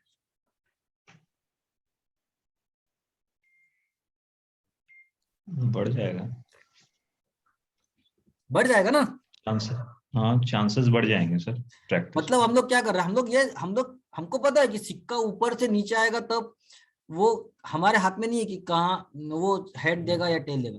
लेकिन अगर हमने ये इसकी प्रैक्टिस कर ली कि मुझे सिक्का खड़ा पकड़ते हैं तो मैं हमेशा खड़ा पकड़ के इतने जोर से मैं उछालता हूं, तो वो मोस्ट ऑफ द टाइम वो हेड देता है। Most of the time, every time नहीं देता है, फिर भी most of the time head देता है। तो मेरे लिए क्या होगा कि भाई ठीक है भाई, 4 बार मैं गलत भी हो गया तो 6 बार तो मैं सही आ रहा हूं, तो मेरी प्रोबेबिलिटी क्या हो गई, बढ़ गई। तो अभी मैं प्रोबेबिलिटी का गेम खेल सकता हूं कि नहीं खेल सकता हूं? इस केस में खेल सकते हैं। हाँ, इस केस इस केस में 6 खेल सकते हैं ना। बाई 4 में खेल सकते हैं, 2 बेनिफिट्स हो रहे हैं हमारे। हाँ, तो हमारे पास में क्या है कि हमने वो प्रोबेबिलिटी के गेम में एक चीज तो है जिसके ऊपर हमने थोड़ा काम किया है, और हमने ये देख लिया कि इन चीजों को करने से प्रोबेबिलिटी मेरे पक्ष में ज्यादा टाइम काम करती है। M I right? Yes Right. हम लोग यही सीखने वाले हैं यहाँ। मैं इसलिए बता रहा हूं कि हमेशा ये याद रखना कि 4 बार तो फिर भी आप गलत हो सकते हो, और अगर आप 4 बार गलत होने वाले हो तो आपको ये पहले से पता अगर है कि मैं 4 बार 10 में से 4 बार गलत हो सकता हूं या हो सकती हूँ, तो it is established fact, then you are now ready to accept that. कितने लोग को ये एक्सेप्ट है कि भाई 10 में से मैं 4 बार भी गलत हूं और 6 बार सही हूं, तो भी I am ready to work in the stock market. Yes sir. हाँ सर। ठीक है, तो Yes, हमको yes. सबसे पहले क्या सीखना है कि जो 4 बार हम लोग गलत हो रहे हैं ना, उसको दिल से एक्सेप्ट करना। जिस दिन आप दिल से एक्सेप्ट करना सीख जाओगे कि गलत is part of my trading business, I should not take on my, दिल पे नहीं लेना है अरे यार मेरा गलत हो गया, या गलत मतलब यहाँ 2 चीज है, गलत को अलग 2 चीज है। एक है गलत मतलब मैंने गलती की और इसलिए मेरा लॉस हो गया, वो गलत है। वो उस गलती की बात मैं नहीं कर रहा हूँ। गलत मैं उस बात को हो रहा हूँ कि आपने सब कुछ सही किया, सिक्का को खड़ा पकड़ना, सिक्का खड़ा पकड़ा और सिक्का को कितना उछलना उतना ही उछाला, लेकिन इसके बावजूद मुझे हेड नहीं मिला, मुझे टेल मिला। मतलब एंट्री करने से पहले, ट्रेड के एंट्री करने से पहले मैंने मेरी सारी तैयारी कर ली, मैंने सारी चीजों को देख लिया, समझ लिया, अब मुझे लगता कि ऐसा होना चाहिए। अब मैंने ट्रेड में एंट्री ले ली, और ट्रेड में एंट्री लेने तक आपके हाथ में है। ट्रेड में एंट्री लेने के बाद में उसको मार्केट के ऊपर छोड़ देना। आया समझ में सबको? यस। हमारे हाथ में क्या क्या है? ट्रेड लेने तक का इतिहास, हम कंट्रोल हमारे हाथ में। ट्रेड लेने के बाद में मार्केट के ऊपर है, पर मार्केट के ऊपर भी हमको कितना छोड़ना है और मार्केट के बाद हमारे पास में कितना रखना है वो भी हमारे पास में है।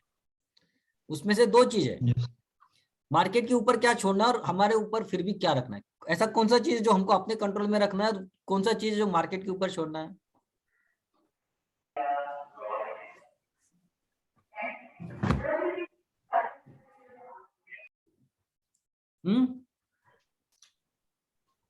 अब एक चीज हो गई कि मैंने समझो एक स्टॉक खरीदा 100 रुपए में, करेक्ट है? मैंने इसलिए खरीदा कि मुझे एक्सपेक्ट है कि वो 110 हो सकता है, करेक्ट है? This is my expectation, am I right? Yes.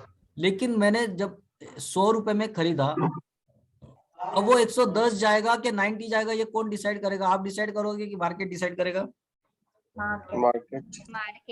Market decide करेगा, करेक्ट है? क्योंकि स्थितियां बदलते रहती हैं, बहुत तेजी से बदलती हैं। हमको जो लग रहा है आप अगले ही पल में वो कुछ और हो सकता है, तो वो हमारे हाथ में, उन स्थितियों को बदलना हमारे कंट्रोल में नहीं है। तो हमारे कंट्रोल में क्या चीज है? कर्म करना। Stop loss. Stop loss, perfect. Stock वाला जो है हमारे पास में है हमारे होने वाले नुकसान को बचाना, हमारे होने वाले नुकसान को बचाना। होने वाले नुकसान को हम लोग बचाने का मतलब होता है बड़े होने वाले नुकसान को बचाना। बड़े होने वाले नुकसान को बचाने का मतलब क्या होता है कि हमको ये पता होना चाहिए कि ये इसमें या तो मुझे फायदा होगा या मुझे नुकसान होगा। जब हम लोग एंट्री करते हैं, दोनों चीज हमको कंसीडर करके चलना पड़ती है, या तो मुझे फायदा होगा या मुझे नुकसान होगा। फायदा कितना भी हो सकता है, फायदा अनलिमिटेड हो सकता है, वो आपके हाथ में नहीं है, करेक्ट है? नुकसान कितना होना चाहिए मार्केट डिसाइड करेगा कि आप डिसाइड करोगे? ये हमें डिसाइड करना। ये हमें डिसाइड करना है कि मेरा ट्रेड जब भी होगा, मैंने अगर 100 लिया तो वो 110 हो जाए, 120 हो जाए, 150 हो जाए, आई एम हैप्पी। लेकिन वो 90 अगर हो गया तो मुझे क्या करना है? मुझे अपना बोरिया बिस्तर समेट के उसमें निकल जाना है। अंडरस्टैंड? ये हमें डिसाइड करना है या चार्ट स्टॉप लॉस डिसाइड करेगा? चार्ट हमको ये बताएगा कि 90 पे निकलना है या 85 पे निकलना है या 95 पे निकलना है। वो कौन सा लेवल है जहां आपको ये, वो आपको बता देगा कि आपका सोच गलत साबित हो गया है। वो लेवल अलग अलग होगा, कभी 95 भी हो सकता है, कभी 85 भी हो सकता है। नॉर्मली ऐसा होता है कि जब भी हम लोग जो स्टॉप लॉस रखते हैं वो मैक्सिमम टाइप वो हिट होता ही होता है, तो इसके लिए क्या ये करना आपकी मतलब ये स्टॉप लॉस नहीं, आपको मैं बताता हूं कि एकदम स्टार्टिंग में जो हम लोग ने बात की लॉ ऑफ अट्रैक्शन,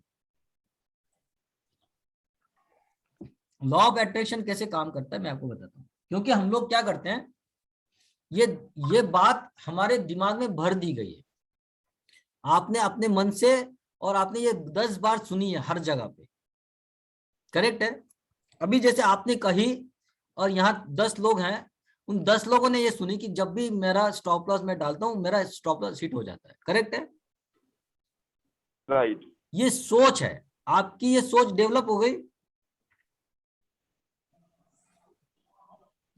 अब ये सोच डेवलप हो गई मतलब क्या हो गया कि आपने बेसिकली ये सोच यूनिवर्स को बता दी कि भाई ये मैं ये चाहता हूं कि मेरा जब भी मैं स्टॉप लॉस लगाऊं वो उड़ जाए। अब आपको लगता है कि आप ये चाहते हो? नो, आप नहीं चाहते, लेकिन आपने अनकॉन्शियसली ये सोच, ये मैसेज आपने यूनिवर्स को दे दिया है, आपको पता भी नहीं है, लेकिन आपने ये तय कर लिया कि मेरा स्टॉप लॉस हिट होना ही चाहिए। अंडरस्टैंड? तो सबसे पहले ये सोच से बाहर निकलो कि मेरा स्टॉप लॉस हिट होता है। बी ऑलवेज पॉजिटिव कि मैं जब भी एंट्री कर रहा हूं मैं स्टॉप लॉस के लिए नहीं काम कर रहा हूं, मैं काय के लिए काम कर रहा हूं, प्रॉफिट के लिए काम कर रहा हूं। तो आप ये सोचो कि जब भी मैं एंट्री करता हूं मेरा टारगेट हिट होता है, ना कि स्टॉप लॉस।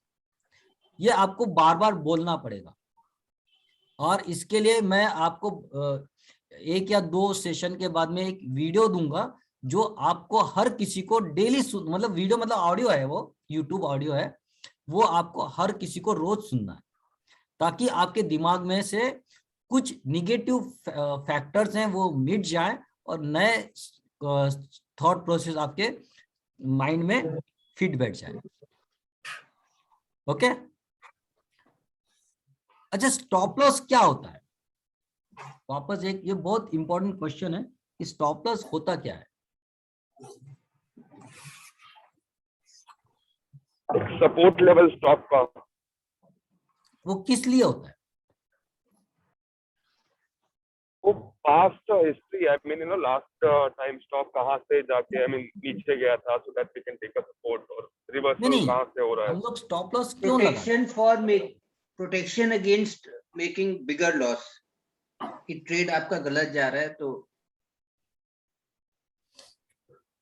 देखो यही सोच है ना, यही सबसे ये सोच थोड़ी सी गलत है। समझ, मतलब मैं ये बोलूंगा, सोच नहीं बोलूंगा, ये समझ में थोड़ी सी गलती है। समझ में ये गलती है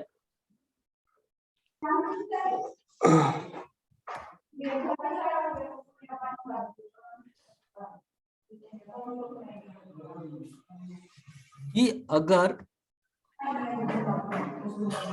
ये मेरा लेवल है एंट्री का, ओके, और ये मेरा टारगेट है, टारगेट कभी फिक्स नहीं होता है, टारगेट एक्सटेंडेबल हो सकता है। मतलब अगर मैंने एक 100 में लिया और 110 का अभी का मेरा टारगेट है, तो इसका मतलब ये नहीं कि टारगेट आने के बाद में मेरा टारगेट खत्म हो गया। मैं टारगेट को एक्सटेंड करता हूँ, 120 पे भी लेके जा सकता हूँ, डिपेंड अपॉन मार्केट कंडीशन, ठीक है। और दूसरा लेवल है कि मैंने समझो ये एक लेवल लगाया, ये कौन सा लेवल हो गया? 93 है, कितना है ये? 93, ये 100 और ये 110। इसमें टारगेट क्या है? टारगेट क्या है इसमें?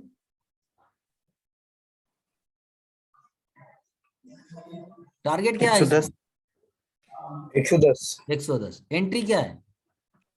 100 100। और 93 क्या है? Stop loss. Stop loss. अच्छा 93 स्टॉप लॉस क्यों है मैं आपको बता रहा हूँ। मतलब बाकी मतलब मेरी जो सोच है, मेरी सोच क्या होती है जब 93 का मैं स्टॉप लॉस लगाता हूँ, वो आपको समझना पड़ेगा, तब जाके आपको मालूम पड़ेगा कि आप स्टॉप लॉस क्यों लगा रहे हैं और कहाँ लगा रहे हैं। अंडरस्टैंड? मेरी सोच ये है कि ये प्राइस ऊपर जाना चाहिए, लेकिन अगर ये नीचे भी आती है, प्राइस नीचे भी आती है, तो ये मैक्सिमम नीचे आने कहां तक आना चाहिए, 93 तक आके ये वापस ऊपर जा सकती है। कहां तक नीचे आके, तो मुझे 93 तक डर इसलिए नहीं लग रहा है क्योंकि 93 तक वो लेवल है जहां से फिर भी मुझे एक्सपेक्टेशन क्या है, प्राइस ऊपर ही जाएगा। अंडरस्टैंड? मतलब यहां जो मेरा पॉजिटिविटी का लेवल है वो सेम लेवल मेरा यहां होना चाहिए। मतलब जो उम्मीद के साथ में मैंने ट्रेड में एंट्री की है, वो उम्मीद का लेवल यहां मेरा कायम है। प्राइस 7 रुपए नीचे भी आ गया है तो भी मेरी उम्मीद 100% सेम है। अंडरस्टैंड? यहां से मैं एक्सपेक्ट क्या कर रहा हूं, प्राइस यहां से आके भी ऊपर ही जाएगा, चाहे वो यहाँ 93 का मतलब क्या है, यहां अगर नीचे आ गया तो यहां से भी जा सकता है, यहां से भी जा सकता है, या मैक्सिमम लेवल जो है वो कहां से जा सकता है, 93 से। लेकिन अगर ये 93 ब्रेक हो गया तो मेरी सारी उम्मीद खत्म, अब मैं इस ट्रेड में और नहीं रहूंगा। समझ में आया आपको? इसका मतलब क्या हो गया कि जो टेक्निकल रीजन मेरे यहां एंट्री के थे, जो टेक्निकल रीजन मेरे यहां एंट्री के थे, वो सारे रीजन यहां जाके क्या हो जाते हैं, निकाल लेना, खत्म हो जाते हैं। जो लॉजिक मैंने यहां सेट किया है वो लॉजिक यहां क्या होता है, जैसे ये लेवल टूटता है वो लॉजिक खत्म हो जाता है। अब वो जब लॉजिक खत्म हो गया तो क्या मुझे उस ट्रेड में बने रहना चाहिए या निकल जाना चाहिए? निकलना चाहिए। समझ में आ गया सबको? मुझे स्टॉप लॉस इसलिए नहीं लगाना है कि ये लेवल मुझे नीचे गिरने से बचा रही है। मुझे ये लेवल, मैंने ये वो लेवल लगा के रखी है कि जहां तक मेरी ऊपर जाने की उम्मीद कायम है। सोच में फर्क मालूम पड़ रहा है आपको? अभी भी आस से बचा हुआ है। हाँ, यहाँ पे अभी भी आस बचा रहता है। आस बचा नहीं है, आस उतना ही है, उतना ही है। जितना आस मुझे यहां तक है उतना आस मुझे यहां तक है। और इसलिए आपको यहां से यहां तक का जो प्राइस मूवमेंट है जो आ रहा है, वहां आपको डर नहीं लगना चाहिए। अंडरस्टैंड? Yes yes.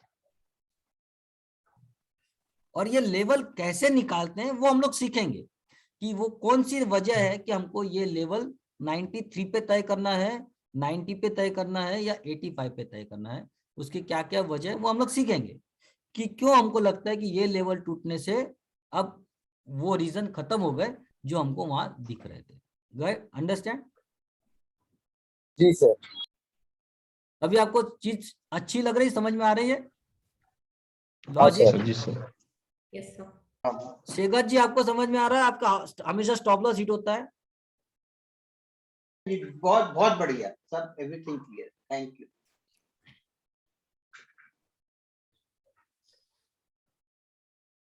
चलिए, ये लास्ट फोटो जो हमारे टेक्निकल एनालिसिस की स्टडी के पहले मैं दिखा रहा हूं और फिर हम लोग उस पे आएंगे। आज थोड़ा सा लेट हो रहा है मुझे से लग रहा है, पर कोई बात नहीं, कंटिन्यू करते हैं। क्या दिख रहा है इसमें?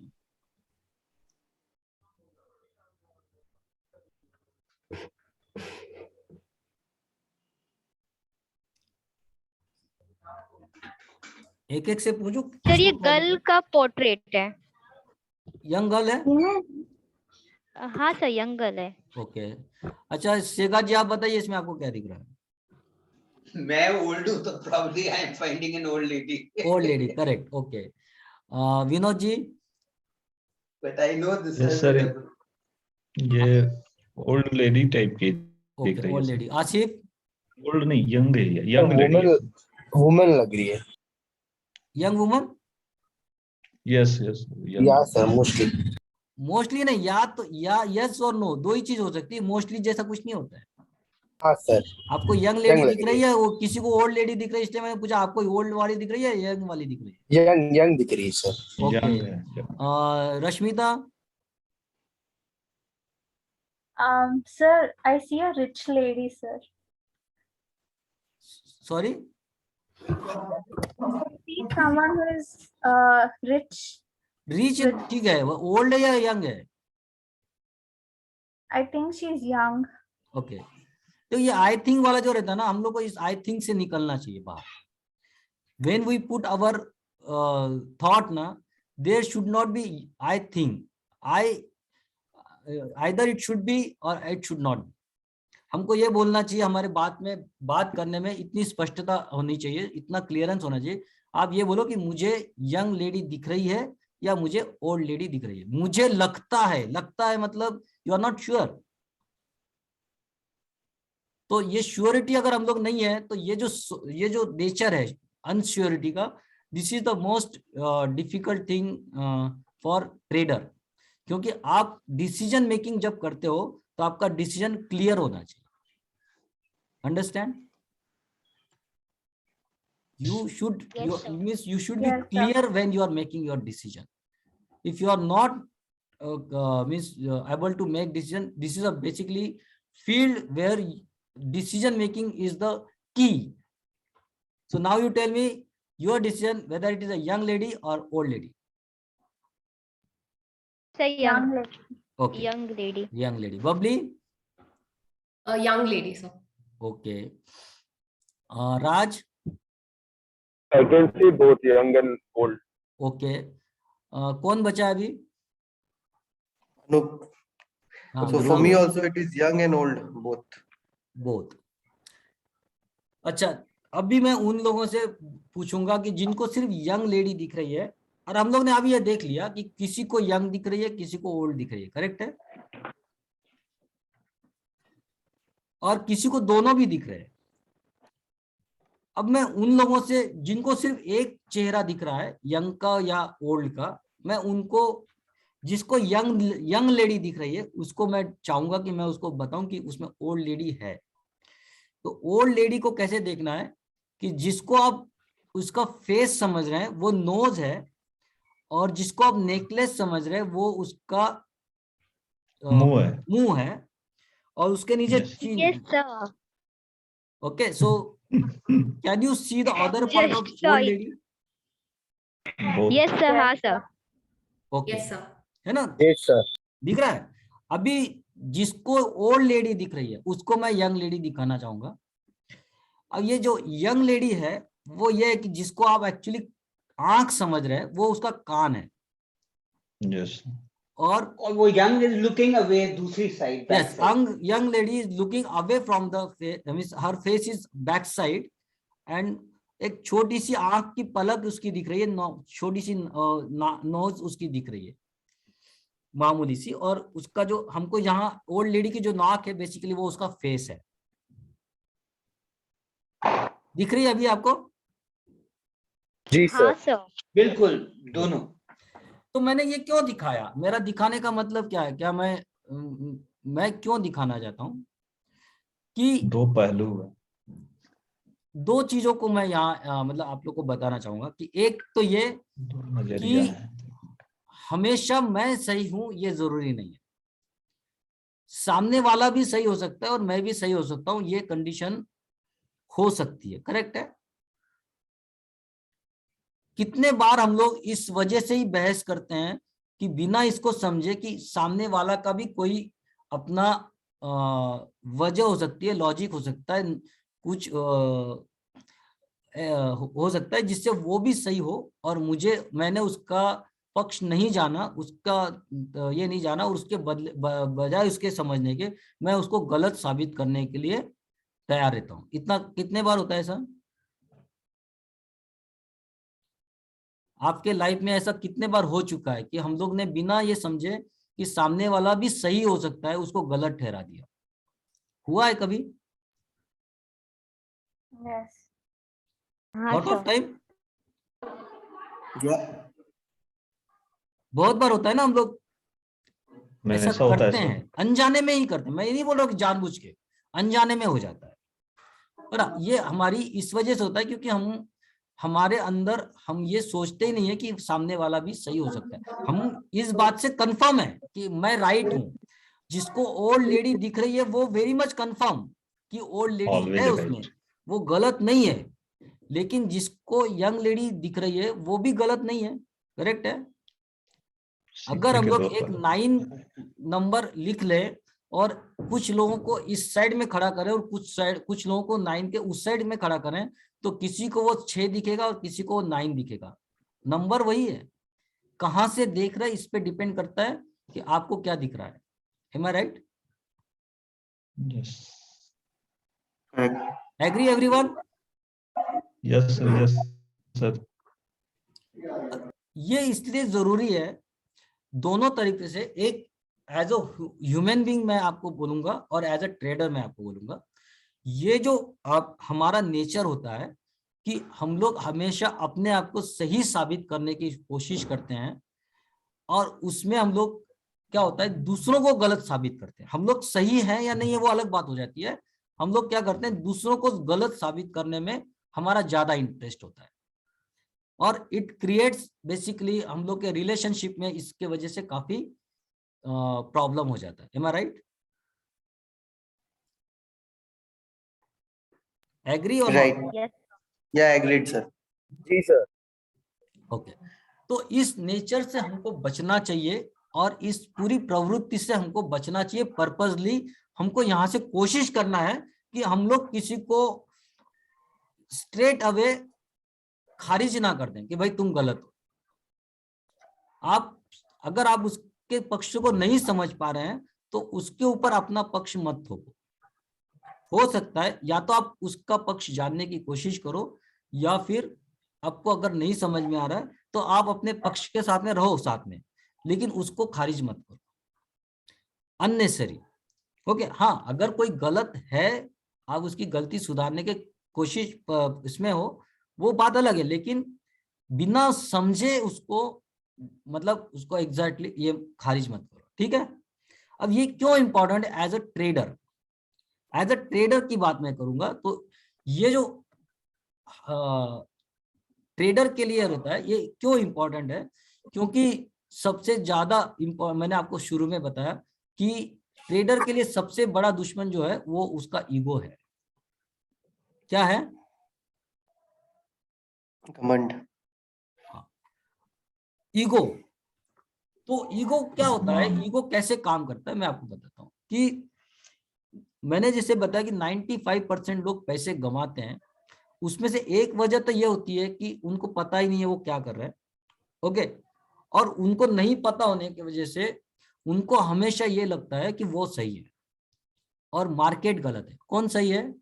वो खुद सही है और मार्केट गलत है। मार्केट गलत का मतलब क्या होता है कि मैंने जैसे 100 रुपए में कोई चीज खरीदी और वो 90 पे आ गई, तो मेरा अहंकार ये बोलता है, मेरा ईगो ये बोलता है कि मैं कैसे गलत हो सकता हूँ, मैंने तो सब कुछ सही लिया था। मुझे जनरली इनके पास नॉलेज होता नहीं, तो ये लोग कहाँ से देखते हैं, कोई टीवी में देख रहा है, कोई यहाँ से बोल रहा है, किसी को रिश्तेदार ने बोला है, किसी ने बोला है, और उसके बेस पे इसने अभी अपना कुछ मन बना लिया है और उसको लगता है कि मैं तो सही हूँ। और वो मैं सही साबित करने के वजह से क्या होता है कि वो इंतजार करता रहता है कि 90 वाला एक दिन वापस 110 120 आएगा ही आएगा,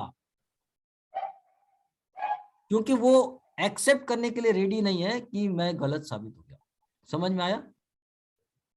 दिस इज अ साइकोलॉजी। कोई पर्पसली नहीं कर रहा है, मतलब ऐसा वो जानबूझ के कर रहा है, ये नहीं बोल रहा हूँ कि ये वो सोच उसके दिमाग, उसके कॉन्शियस माइंड में ये सोच है, ये भी जरूरी नहीं है, ये सबकॉन्शियस माइंड में उसका चल रहा है। ओके,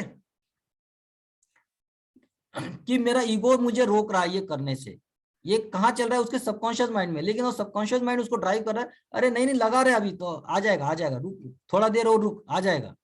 फिर वो 90 से 80 से 70 70 से 60 हो जाता है, और फिर वो बोलता है अब तो ठीक है यार, अब खत्म ही हो गया, अब देखेंगे एक नसीब में आएगा तो पैसा आ जाएगा। कितने लोग के साथ में ऐसा हुआ है कभी एज ए ट्रेडिंग?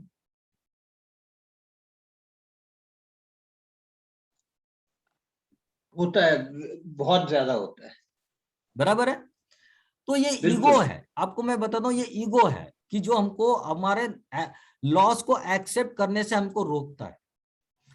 और ये ईगो ही हमको अपने इसमें से हमको बाहर निकालने का। और ये इसलिए मैंने आपको बताया कि ये ईगो आराम से खत्म इसलिए हो सकता है कि अगर आप ये समझो कि भाई गलती मेरी नहीं है, मेरे सिस्टम की गलती, सिस्टम ने मुझे बोला था बाय करो, मैंने बाय किया, अब सिस्टम ही मुझे बोल रहा है निकल जाओ, लॉस बुक करके निकलो, तो मैं सिस्टम की सुन रहा हूं, मैं मेरी नहीं सुन रहा हूं। और आप इस तरीके से अपने ईगो पे कंट्रोल कर सकते हैं। Understand? Just follow the rule. वरना ईगो तो देखो क्या होता है कि हम लोग ये देखते हैं कि हमारा जो एटीट्यूड है, हमारा एटीट्यूड हमारे लॉस या सक्सेस या फेलियर के लिए सबसे बड़ा कारण बनता है। हमारा एटीट्यूड हमको ये बोलता है कि जैसे हम लोग सिग्नल पे खड़े हैं, हम लोग यार चलो मैं सिग्नल पे नहीं रुकूंगा, ऐसे एटीट्यूड वाले बहुत लोग रहते हैं जो सिग्नल पे रुकना उनकी बेइज्जती समझते हैं। अगर रेड सिग्नल है तो वो जैसे ही चांस मिलेगा वो क्या करेंगे, निकल जाएंगे। वो उनको एक ये भाव आएगा कि देखो मैंने तो नहीं सुना। मतलब रूल तोड़ना ये अपने आप में एक एटीट्यूड होता है, और उसमें आदमी को थोड़ा सा वो उसके ईगो को ये होता है। लेकिन हमको एक चीज याद रखना है, एज अ ट्रेडर हमारे पास एक ही ऑप्शन है। अगर आपको फायदा करना है, आपको ये कुछ भी करना है, तो आपको रूल को 100% फॉलो करना है। अंडरस्टैंड? जी सर। जी सर। आपके सक्सेस की एक ही है, फॉलो द रूल। ओके? तो इसमें एक रूल है जो आपको अभी लिख लेना है, मंत्र है, रूल है, trade your plan and plan your trade and trade your plan. लिख लो सब लोग फटाफट।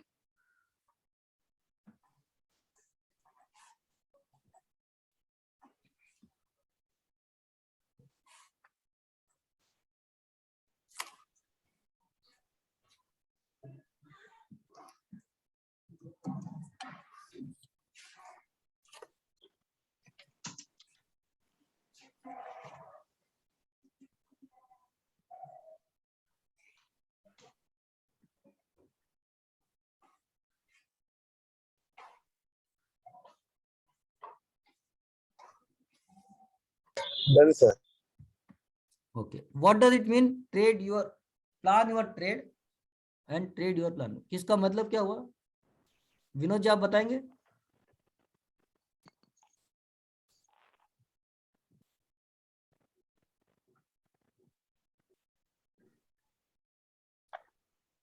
विनोद सर जी। मार्केट चालू होने से पहले हम्म। रेडी रहना है और हाँ। वही ट्रेड करना है।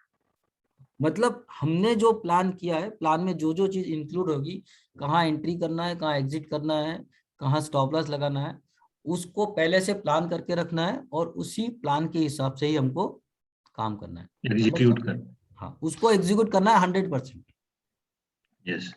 उसमें कोई बाद में स्ट्रेटेजी पहले बनानी है। हाँ, स्ट्रेटेजी पहले बनेगा, उसी के हिसाब से काम करना है। स्ट्रेटेजी चल गई तो भी आपकी नहीं चली, वो सिस्टम की चली। स्ट्रेटेजी फेल हो गई तो भी सिस्टम की फेल होगी। Simple, correct? जी। तो